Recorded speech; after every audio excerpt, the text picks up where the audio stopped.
Albert, thanks for being with us this morning. Talking about this idea that more people could become eligible to get a vaccine, that just puts more pressure on you and Moderna to manufacture these doses. Tell us about how the manufacturing is going and your confidence in being able to keep up a steady pace. Thank you very much, Meg. First of all, let me say that if this is true, what we are hearing, I think it's very positive. I think this is exactly what needs to be done. And I think so far, I don't think that we have an issue of offering less vaccines than the country or the countries, frankly, need. We have much more than they can use right now. So I think the main bottleneck right now it is to make sure that we ramp up our operations so that we can administer more vaccines. When it comes to our ability to manufacture, yesterday our partner already announced what I'm going to announce also myself today, that we feel now very confident that we will increase dramatically our production for this year, up to 2 billion doses, and we feel comfortable that we will be able to deliver that.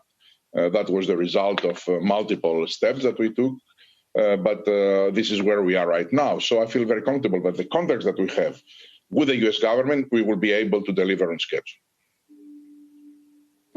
Well, you just mentioned you have more vaccines than are being used right now. And that's just sort of mind-boggling because we thought it was going to be the opposite problem, that everybody's going to be pounding down the door and there wouldn't be enough supply. What can you tell us about how much you've already made that you have sitting there ready to go once the gates are opened? And we do understand that the policy change today could also include releasing some of the doses that are being held for a second dose. Yeah, at the end of the last week of 2020, for example, we had already manufactured more than 70 million doses, and we had released from there, because there's a quality control that you need to release, around 50 million doses. Then we manufacture more the first week of January. Right now, I think we have released 33 million doses, and we have, let's say, half of what we have manufactured is sitting on the shelves here. And it sounds like from your increased forecast for how much you can make this year, now up to 2 billion doses in 2021, that's up from 1.3 billion. We understand some of that is because this fortuitous finding that there's an extra dose in those 5-dose vials, that accounts for 20% of that. But it also means that your manufacturing seems to be going better than you expected. So should we be expecting an increased pace, really, of output from you on a steady drumbeat throughout the year?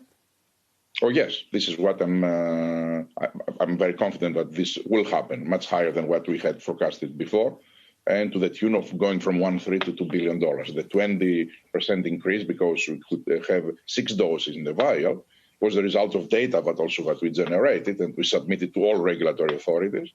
And right now, the 6 doses have been approved by FDA, the European authorities, the WHO, Israeli authorities, Switzerland authorities, you name it. So basically the entire world is using now 6 doses. But also we have done tremendous steps to improve production of lipids by our third-party manufacturers, our production of the drug substance in our manufacturing sites.